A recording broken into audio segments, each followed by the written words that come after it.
La oralidad en la historia. Se realizará un recorrido por la evolución de las formas de uso de la oralidad a lo largo de la historia humana. Hace mucho tiempo, aquel animalito que intentaba ser bípedo cometió la mayor tontería de la historia, a diferencia de lo que haría cualquier animal inteligente. No huyó del fuego. De hecho, hizo todo lo contrario.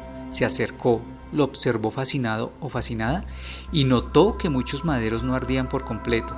Había una parte que no se estaba quemando y de la cual se podía tomar un extremo sin lastimarse.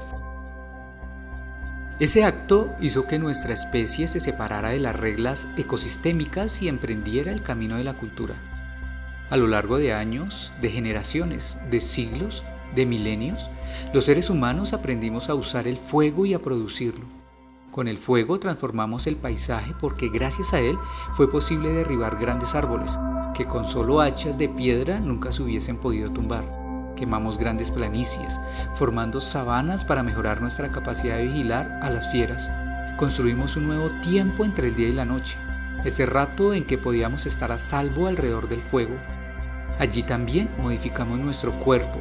Al poder cocer los alimentos pudimos ahorrar energía en el proceso digestivo y tener dientes más pequeños que dejaron espacio para cerebros más grandes.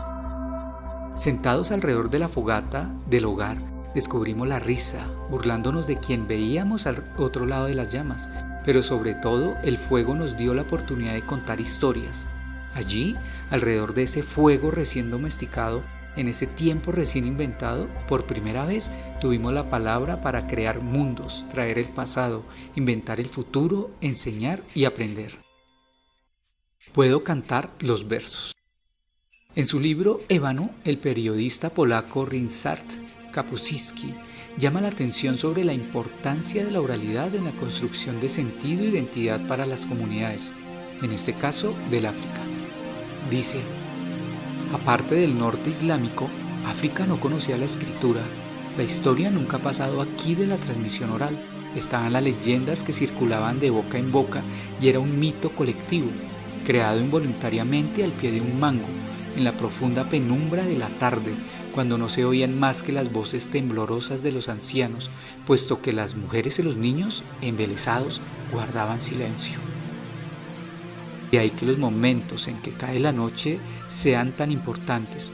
Es cuando la comunidad se plantea quién es y de dónde viene, se da cuenta de su carácter singular, irrepetible y define su identidad.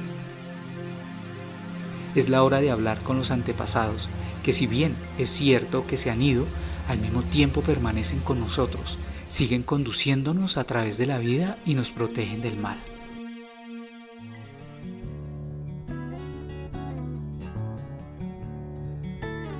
A lo largo de los siglos, los seres humanos fuimos desarrollando formas cada vez más elaboradas de contar historias y de recordarlas.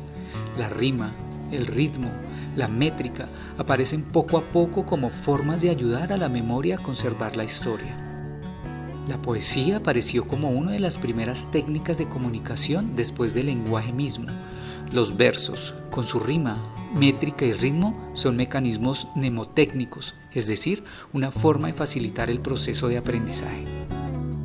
Aquellas personas que lograban dominar esas técnicas de la poesía lograban repetir las historias sin mayores variaciones, de tal manera que fueron adquiriendo prestigio y poder en sus sociedades. Eran los referentes de la tradición quienes podían explicar el porqué de una norma o un mito.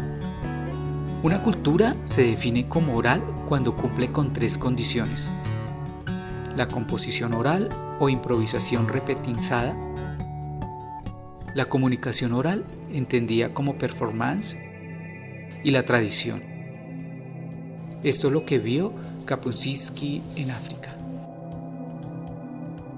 Cuando apareció una nueva tecnología de información y comunicación que permitía recordar sin memorizar y contar sin estar en el mismo lugar y el mismo momento con el interlocutor, los conocedores de la época se resistieron a ella y la criticaron fuertemente. En Fedro, uno de los diálogos de Platón, se presenta un debate en el que Sócrates critica fuertemente la aparición de la escritura. Sócrates cuenta que el rey Tamus de Egipto le dijo al inventor de la escritura: Ella solo producirá el olvido en las almas de los que la conozcan, haciéndoles despreciar la memoria.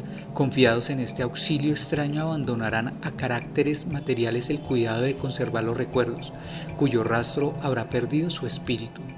Tú no has encontrado un medio de cultivar la memoria, sino de despertar reminiscencias, y das a tus discípulos la sombra de la ciencia y no la ciencia misma. Porque cuando vean que pueden aprender muchas cosas sin maestros, se tendrán ya por sabios, y no serán más que ignorantes en su mayor parte, y falsos sabios insoportables en el comercio de la vida.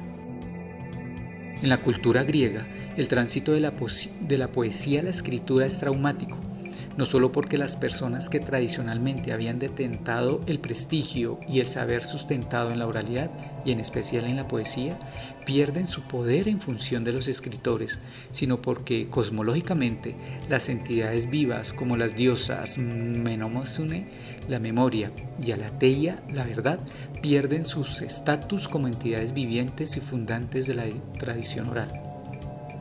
Los hombres de otro tiempo, que no tenían la sabiduría de los modernos, en su sencillez consentían escuchar a una encina o a una roca, con tal que la roca o la encina dijesen verdad. Pero tú necesitas saber el nombre y el país del que habla, y no te basta examinar si lo que dice es verdadero o falso. El uso retórico de las palabras.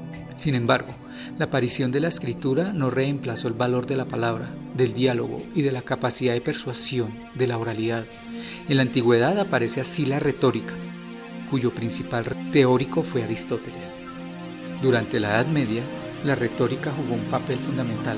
A partir de su estudio como arte de la palabra, se educaron quienes ejercían cualquier rol de poder, sacerdotes, reyes y generales. En este largo periodo incluso, muchos poderosos permanecieron sin saber leer y escribir, pero lo que nunca se podría era alcanzar un nivel de poder en la comunidad y no tener la capacidad de dirigir la palabra a la muchedumbre. Arengas, homilías, discursos eran formas de motivar, amenazar, incluir al vulgo que apenas sí sabía hablar.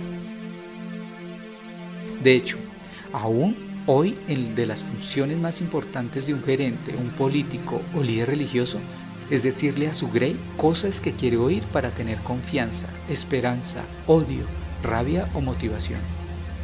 Se pueden examinar varias definiciones de retórica: la ciencia teórica y aplicada del ejercicio público de la palabra, el arte de decir bien.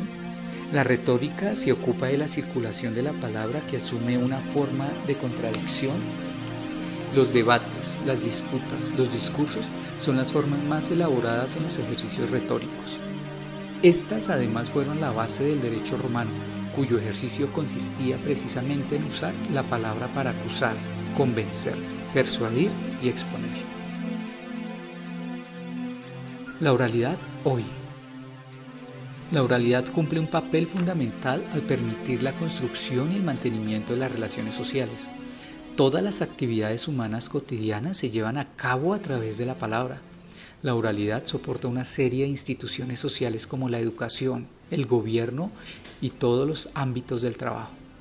Las acciones de la cultura o la política son posibles gracias a la palabra. No es extraña la afirmación de que la vida política está fundada en la palabra, pero se puede ir más lejos afirmando que cuanto más democrática es una sociedad, mayor lugar tiene el habla.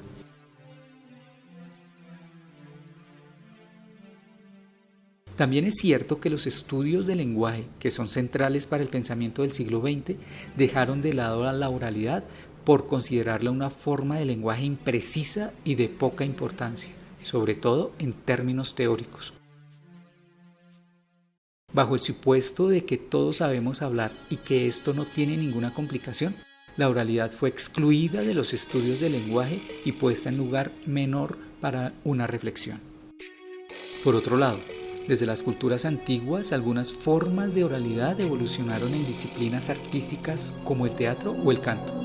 Con las tecnologías del siglo XX, como el teléfono o la radio, la voz sin la presencia se convirtió en una nueva forma de comunicación.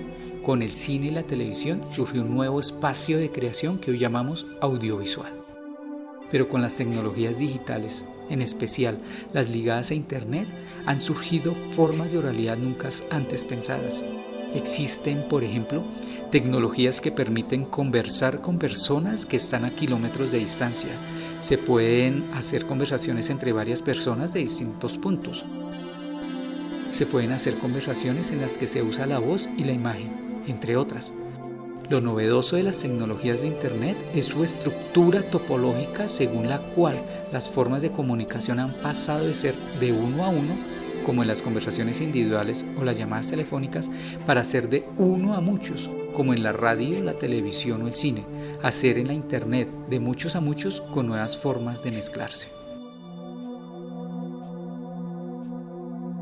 Por otro lado, lo anterior y contrario a lo planteado por algunos teóricos, contemporáneamente la oralidad no solo sigue jugando un papel vital para la sociedad, sino que se hacen necesarias nuevas aproximaciones a su estudio.